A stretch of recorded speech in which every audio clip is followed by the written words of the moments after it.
Welcome to the first collaboration between Real Estate Balance and Black Professionals in Construction. My name is Sarah Chowdhury. I'm a partner at PwC and I'm also a member of Real Estate Balance. I'm joined today by Amos Simbo, who's the founder of BPIC, and Carol Massey, who's the CEO of EasyBuild. This is the first in a series of podcasts that's really aimed at talking to a diverse range of leaders across the sector, understanding more about people's journeys, some of the challenges that have been faced and how you've overcome them. So without further ado, Amos, BPIC has been hugely successful and has grown so quickly. What made you found it and why do you think that is? Yeah, thanks for that. I think from what I've said in the past, sometimes it's a bit funny to say, but I didn't think of starting it. It just started itself in a way. So sometimes that on its own sort of makes you think to say, was it just meant, things were meant to go in this direction in a way, because I had so many other plans of what to do. As you know, I'm in construction, so my whole actual plan was to build a consultancy and become an M&E subby, and that's literally where all my energy was going. And then just all of a sudden, like BPIC starts, and I was sort of giving it half attention initially to say I just wasn't sure what was going. So, but the thing that actually made me do it is I used to do public speaking lessons every Tuesday in Waterloo with a gentleman called Gavin. He used to be like a BBC actor. So he's the one. I used to go every Tuesday. So he said we should have a presentation of something, just for presentation skills every Tuesday. So there's 4 of us. So I had to pick something to present. So I was like, let me just pick BPIC now, because everybody could understand it rather than me just presenting about niche something that no one could understand. So I kept talking about it every week for about 5-6 weeks, and he kept saying you have to do it, like you have to every week. So trying to prepare for the presentation, and then actually started preparing BPIC, like a lot more, exploring a lot more. So every week you'd say, no, you should speak to so and so, and then I'll do that. That's literally how, even myself, I started thinking, you know what, let me just give it a go. So that's basically how it started. So there was never I was never angry about anything or wanting to change the world in that way. It just happened on its own. And how did it get so much momentum? Clearly you've got hundreds of members now, if I'm not mistaken. Yeah. So I mean, in terms of getting people, I think it was in the end, I really didn't know what to do with it. Like, so building, like most of the time when I'm doing nothing, I'm just scribbling stuff down. So I was like, let me just do a plan, see how it actually work. So I did a sort of mini business plan about it, how it's going to work, like sent it all across, and then I kept looking at it, and then I think one of my colleagues was just like, I was like, where do we start with this? What do we do with it? And then someone was like, maybe we could just launch it. So that was an idea that just stayed, okay, we could launch it, fine. And then we had drinks at JLL's offices one day, and then we met one of the MDs, and they said, yeah, you could launch it, we'll do it for you. So that's where I unlocked everything. And they were really keen to do it, but it just went really fast, and then launched it. So that's how it came to light. And then when people turned up, that's when they're like, okay, what can we do? People with what they want in the industry, etc., etc. That's how it literally picked up. Now I know a lot about like construction, diversity, inclusion, like so much that I've got such a clear plan of where this is gonna go, what I'm gonna do with it. But it was never the case. Like I had no clue, basically. That's fantastic, though. And I know we'll come on to it shortly, but there's clearly a real desire and need for it in the sector, I think. There's a massive need. I was surprised by it to start with. I didn't know. I didn't know there was people like Carol in the industry. When I first met Carol, I was like, I don't know Carol. Like I probably wouldn't have never met Carol or known about Carol. Sure. So when I started like exploring it, I was like, start meeting so many people, and you're like, where are these people? Like I thought I was the only one. Like I thought I was gonna be the shining light, and then just like someone's already shown the light.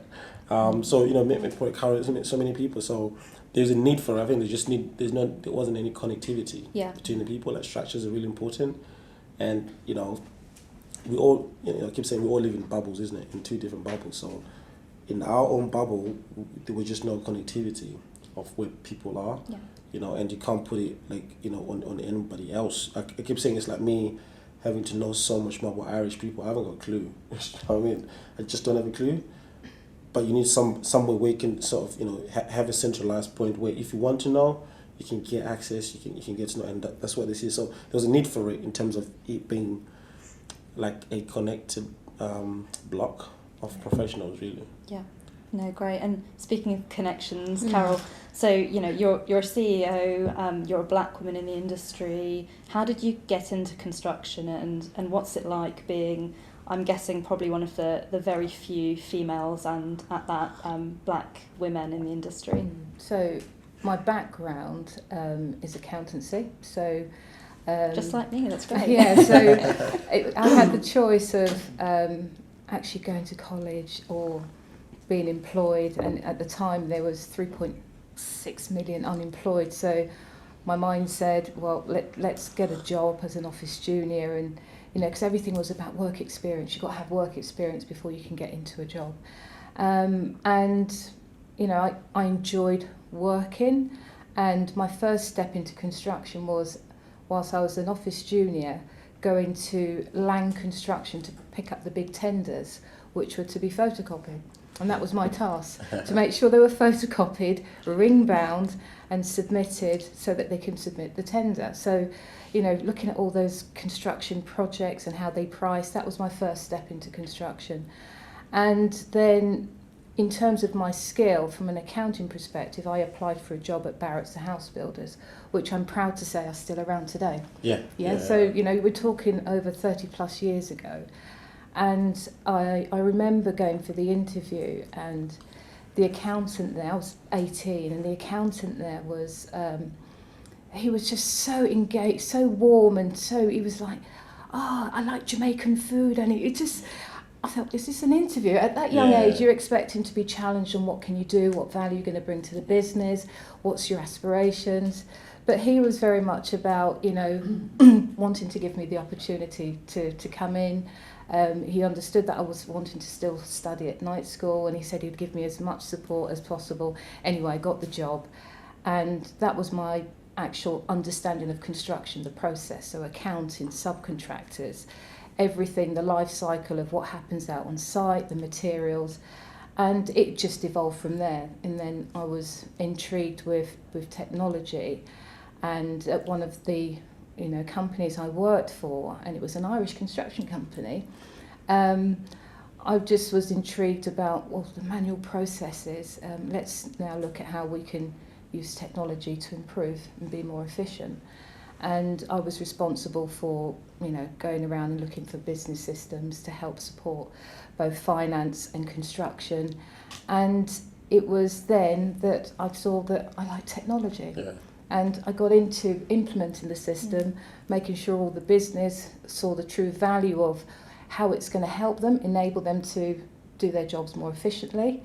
And the company we put the software in for asked me, well, look, you've done a really good job. Do you want to come and work for us?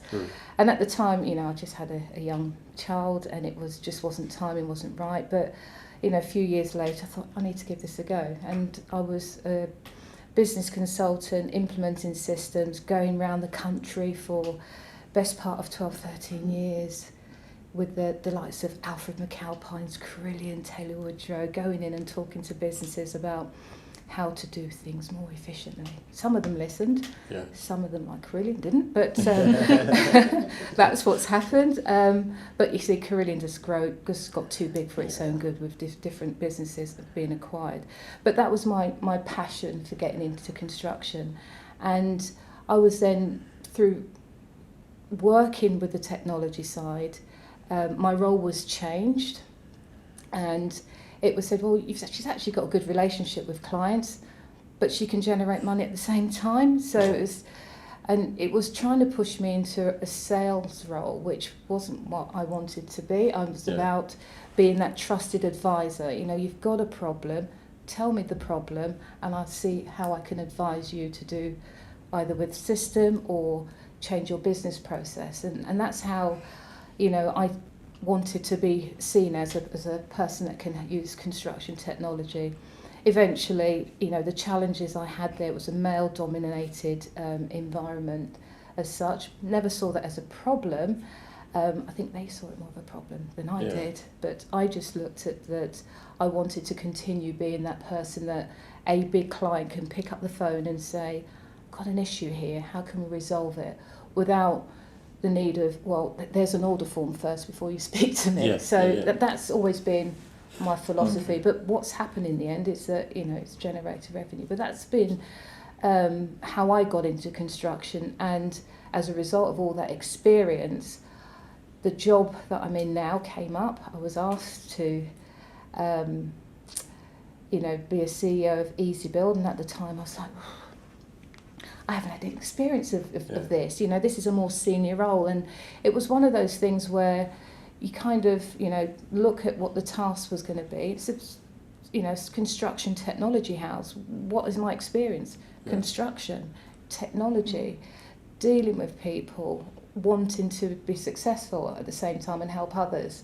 And for me, that was, you know, actually I made a decision and said, I'm going to give this a go and make the, you know, my DNA's rise to the challenge and, you know, just keep focused, and here I am.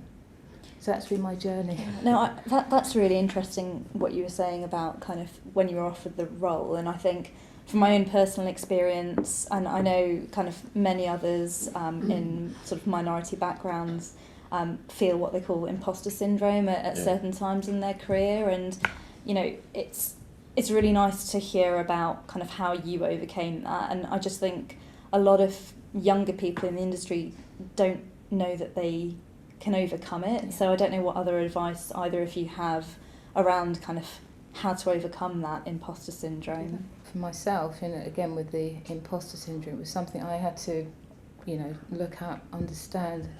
And I think, you know, you could be in it without knowing you're in it.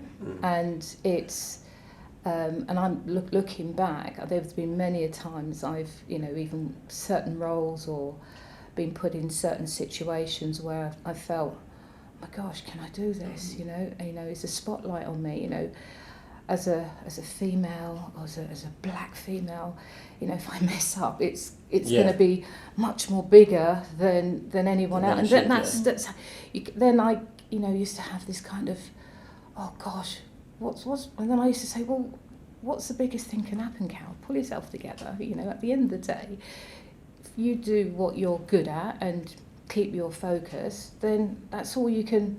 That's all you can do. That's all you can do.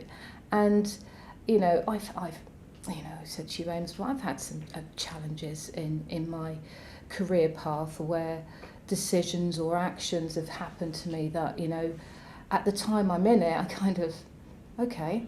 But then when you go back and you think about it, you think, well, would I have been treated differently if I wasn't a female, or if I wasn't a different colour, or there's been other times where it's been quite funny when, you know, you're dealing with a client for a long time, you know, through email and telephone, and you're having a good, you know, build up of a good rapport of relationship, and the first time you walk into the boardroom and you say, Carol Massey, and they kind of look at you, and in your mind you just think, you didn't think I was back, you know, and it's that kind of, and it's actually quite nice because the relationship has just, you know, gelled. And, you know, to be the position where I am at the moment, and I'm, you know, it's not been an easy road, but it's been something that I've enjoyed, the progression from being that office junior,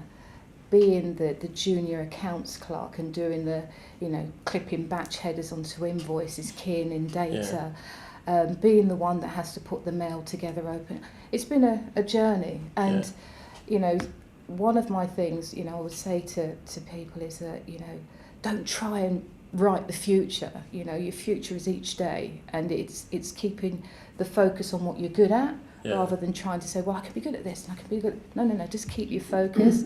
And that's what's kept me going, is that I focus on what makes me, Carol, happy, but also I'm also mindful of Yeah. the people that are around me as well. Yeah, and I really like that, what you're saying, because for me, imposter syndrome can be confusing, Yeah. because sometimes it is, sometimes it's not.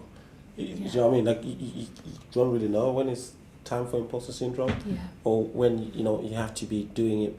Because sometimes you probably put like unnecessary pressure on yourself that's not needed. So Yeah. I think one of the, I'll just think about it now, like some of these things have happened to me, but you have flashbacks, isn't it? Like, oh, it happened. I remember when I was at the Olympics, I was sort of the supervisor in charge of that day. So there was a lady from the ODA, which is Olympic Delivery Authority. They had an emergency. So they were like, oh, I need the supervisor to come in right now. So I came out of the office, ran there with my radio, and I literally stood next to her. And then she was on the radio. She was like, I need someone to come. I was like, I'm here. But she went again on the radio. She was like, supervisor, and I took my radio and I was next to her. I was like, I'm next to you. Like, literally on the radio. And then she was like, oh, it's you. I was like, yes, it's me. But I don't know why she did that. It might just because it might just because I look really young. I never actually I look young now, but I looked really young back then. Do you know what I mean? So it might have been that. Yeah. She just thought, what's this volunteer doing? Yeah. At the Olympics. So you never know. I think what the best way to solve it is what Carol said, to say have that inner confidence in yourself that you don't even have to think about that, because it affects everybody. It affects, like, it's to do with gender sometimes, it's to do with like race sometimes, isn't it? Where people feel like, like they have to perform for the whole race. Do you know what I mean? So it's sort of to say, if you have that inner confidence within yourself, it's not even something you think about, to say, I'm being put in this position, etc. It's more like, because at the end of the day, it gets so confusing with things centered around diversity, with a lot. That's my perspective. With a lot of words thrown at them, sometimes it confuses everybody. Nobody even knows what we're talking about now. Yeah, and I mean, you're clearly a really strong person, Amos, and I think we hear more and more, and I think people are starting to get a bit more comfortable talking about some of the examples of what they've experienced, and with everything that's gone on over the last few months globally, there's so much shock, and there's also so much support for the Black Lives Matter movement across the real estate and construction industries. But I mean, what I've been finding myself when talking to people is, I think people find it really uncomfortable to hear, the story that you just told, for example. I think people are going to find that quite uncomfortable to listen to. For you might be used to experiencing it, but I think it's surprising how many people will find that really shocking, because maybe you're used to dealing with that, and I don't know, both of you, what your thoughts are on that, or if there's any other experiences that you are comfortable sharing. That I mean, from time to time, because literally when we were talking about imposter syndrome, I just said 2 experiences. Some of them, they happen, and then you have to look back. You're like, hang on a minute, that was bad. It takes a while to. Yeah, I know. It's almost part of like life, really, and I'm sure we all have it in different facets of things, where you have. I mean, when I first came here, they were saying when British people are joking, you sort of get it when you get home, isn't it? And you're like, oh, I just got insulted.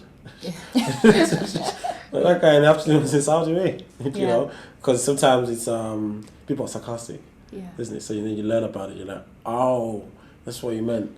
So you never see it. So I remember I was speaking to one of my colleagues during the peak of like Black Lives Matter, and they're like, have you been like stopped and searched or anything? And I was like, no, but I haven't, And I was like, hang on a minute, I think I have. And I actually have, and I did. Wow. I was literally I had a site so after the Olympics, we're building University of East London. They've got a new campus there, but this was probably like 8 years ago. And I used to live in Leytonstone, so I used to walk to work all the time. So what had happened is I had shut down the site that day, and I'd use one of those things that say slippery floor, the yellow triangle that they put when they're mopping the floor. Oh yes, yeah. Yeah, so I'd used it to support one of my tires in my car, like from site, because I didn't want to mess up the boot of the car. So I drove home, with it, and then I was coming back to site with it, holding it. And then I got stopped for it. So they're like, what are you doing with that? And I was like, with what? It's like about £5, the whole thing. So about 3 police officers came to me, and they're like, where are you going? And I was like, to site. And they're like, what's that triangle about? And I was like, it's just going back to site. And then they're like, okay, fine, you can go. But looking back, it happened to me. I just never took notice of it, because for me, but I'd completely forgotten about it. So sometimes it depends on people, because for me, I don't think I even told anyone, like, because it was so insignificant at the time to me. I just went, I didn't even think about it, put it that way. Yeah. I didn't even think, I didn't even think the wider scope to say, what do these guys have something else to do like, during the day? What are they supposed to be doing? You never think of it, But now looking back, you're like, oh, it actually happened to me, And then sometimes you can trivialize people's experiences, thinking it actually never happened to you, but it has, I agree. So right now, I don't even know. Maybe something else happened to me. I don't know, but it depends on the people. So for me, I probably don't take notice of it, and I just go about being happy, right? Or not, or I might be angry anyway. But it's just not anything that then affects you. I don't know about you, Carol. Yeah, well, for myself, it really been on the gender perspective, in that I worked in a male-dominated environment, and it was, it's construction. So construction software and construction, the banter is same. It's just in the office as opposed to out on site. And you still have the dynamics of strong personalities and individuals that think they can take the view that a woman's coming to work, that they can use banter if their wives aren't going to work. So this particular person just had this on and on. I think, oh, she's at home round the kitchen sink. She's at home doing the ironing. Oh, and there'd be conversations with his partner on the phone, and it always seemed to be when I'm around. Yeah. And at the time, I just think, what's that all about? Yeah. And at first it was like, oh, and then it just got too regular. Yeah. Whilst I was in the room, or if there was a meeting that's taking place, that used to be the small chats, and the other guys would come in and have a laugh. Yeah, well, she better have done my shirts properly. And it's at the time you just think, that's just awful. Yeah. To be talked about that, not alone by your partner, but in front of another female. It's just sounded, and retrospectively, you're getting on. I'm getting on with my job because I'm there. I come out to work. I'm a working mum. And I enjoy working, so I kind of switch off. But then when I go back, I think that was just so rude. Yeah, and sometimes it's I can relate to what you're saying, because sometimes people need to. Sometimes you feel like you can't react, because I've been on sites where we had a female client PM, and then we were working on site with one of the project managers, and then I was like, oh, she's not happy, is she? And then he went, yeah, don't worry about it, mate. There's no way I'm going to listen to a woman ever. And then I just went, like, when you're thinking, what? You can't say that. So sometimes it's about people actually start to call each other out, even if it doesn't really affect you. Yeah. In that instant, I should have been like, hang on a minute, what are you talking about? Yeah. Like, what do you mean by that, Yeah. But I just felt like I couldn't say anything about it. It doesn't affect me, does it? Or one day I was making tea in the canteen. There's 3 of us in the canteen. And then one girl was like, oh, I didn't sleep at home last night. And I was like, oh, why? And he said, oh, my missus kicked me out of the house. And then me and the other guy laughed. We were like, oh, what happened? It's like, I haven't been sleeping at home. I'm really, really stressed out. And then the other guy started laughing. He was like, oh, man up. Like, don't do that. Like, whatever. And then we sort of made coffee, sat down. And then, 5 seconds later, the other guy's like, oh, I almost committed suicide last year because my missus, I had a breakdown in my relation. And I was like, what were you laughing at? So it's kind of like, sometimes when you're in those situations, you don't want to confront it. You just feel like that's how it is. That's culture, isn't it? Yeah, I think I completely agree. I think that there's something around all of us trying to, in our respective businesses, trying to create that culture where people can call out that bad behaviour, whether it be to do with mental illness, whether it be to do with race or gender, that's just no longer acceptable. It never should have been, but I think that's where we need to get to. Yeah, and that's culture. Like when you have that, because right now we've got that culture of we just go with it. I've been in so many. You still think that we're in that place, and there's. Yeah, I've been in so many situations where really uncomfortable things have been said. Yeah. But you just don't do anything about it. Especially like around women, around race, around sexuality. People be like, oh, that gay guy. With some derogatory words, and then you just kind of just don't say anything about it, and that's the culture. But then culture can also shift. And change, and with the right leaders in place, people will know you can't say that stuff around here. Do you know what I mean? I completely agree. And I suppose with that in mind, what would be, and our discussion has kind of spanned quite a lot of areas, but what would sort of kind of closing advice be to whether it be kind of the leaders and the companies, but also to kind of the younger generation who are trying to come through and who are diverse and trying to make their way around kind of improving that culture? I'll just, and I'm, I've accepted some requests to go into schools and university. It's about that self-belief, and I think what's happened over the last few months has brought it to the surface. There's more visibility and be more confident to talk rather than feel that you're on your own. And I think there needs to be more forums, online discussions that the youngsters can feel that they can log on and talk to others and share their experiences.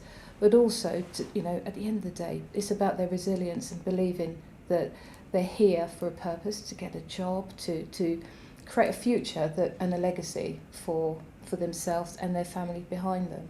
And it's about just making sure that they get the support and know that there is support. And I think that's the biggest thing, is making the material or the online material available for them to seek the help. Because I think that's what the problem's been.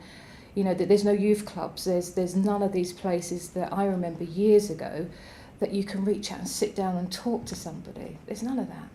Yeah, and that's important. But for you as a CEO in an organisation, what are these hurdles, surely, like of how dealing with it within your organisation? Like as you're the person right at the top, isn't it? Yes. Like what do you what do you do? Like as in, what's your approach? Do you feel like navigating the whole thing sometimes is a bit of a headache?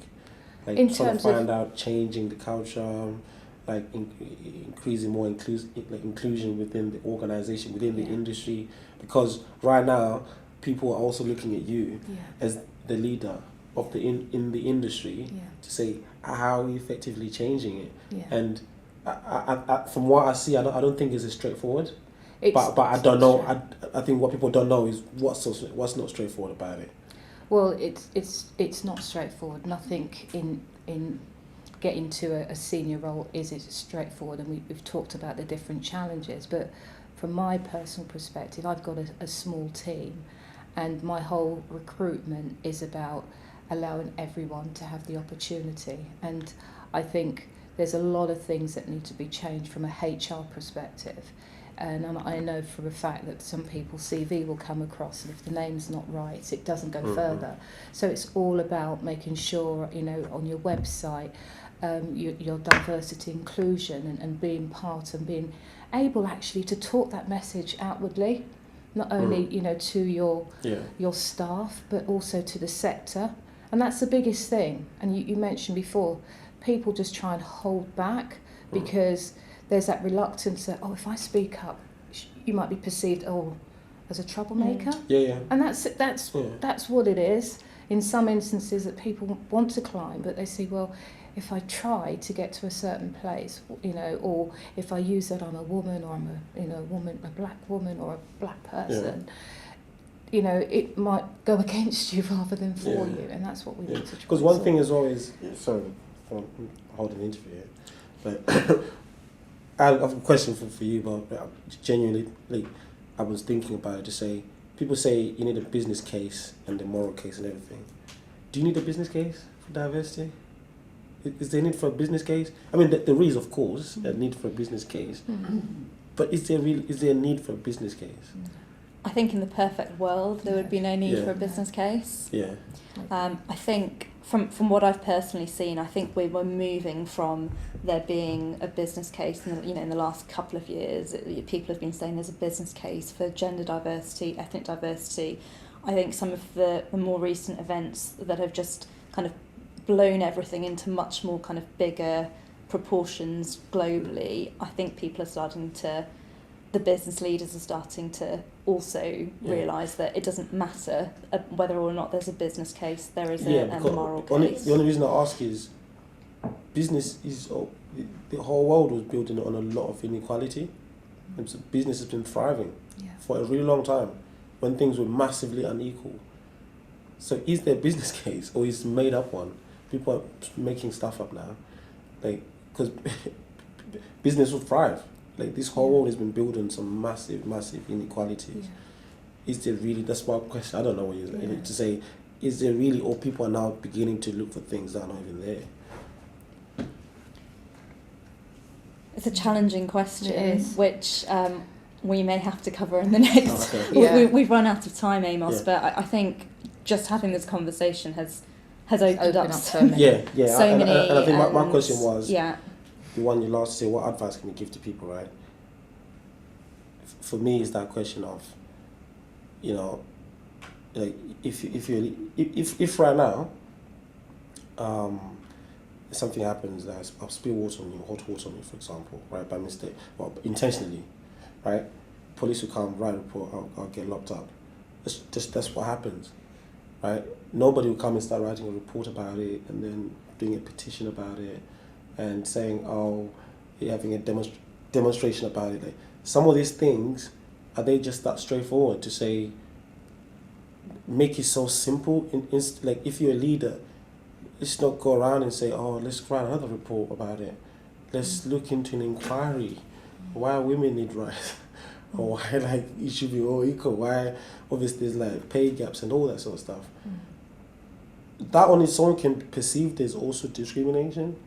To say you're throwing a ball for a dog to pick up and throw it back again, continuously. You could just give the ball to the dog and say, go and play. Instead of just, you know what I mean? So that on its own will probably be the next step, and we just go around in circles globally. So if it's anything I'm always to say, if people want to change it, it's so straightforward to change. So if it's anything for the industry, that's also if leaders want to change it, because even for us, BPIC, we sign up with organizations and they go, oh, who else are you signing up with? Obviously, is to know they're in a good crowd. I'm you don't need to know that. You just sign up if you want to sign up. Believe in it and sign up. If you don't want to sign up, don't sign up. Don't be asking me who else is signed up to it. So that you don't treat it as a PR exercise. Who else you got? I know exactly why it's happening, because obviously it's to do with who else being in the right crowd, and if you're with them, it must mean that you're doing the right thing, etc., etc. But that probably should be that shouldn't be a decisive point. It probably should just be in passing to say, oh, who else are we amongst? When you've already made a decision, not to make a decision on who else has done it, because it's got to be you that wants to do it. Do you get it? I completely get it. So that I'll probably say that's my closing piece. No, thank you, and I think that action piece is so important. Definitely. Thank you both so much. It's been a really interesting conversation, and I hope to continue it. Yeah, same, absolutely. Yeah, I think it's been great. Perfect. Thank you, Emma. Thanks. Thanks a lot, guys. Thank you. You.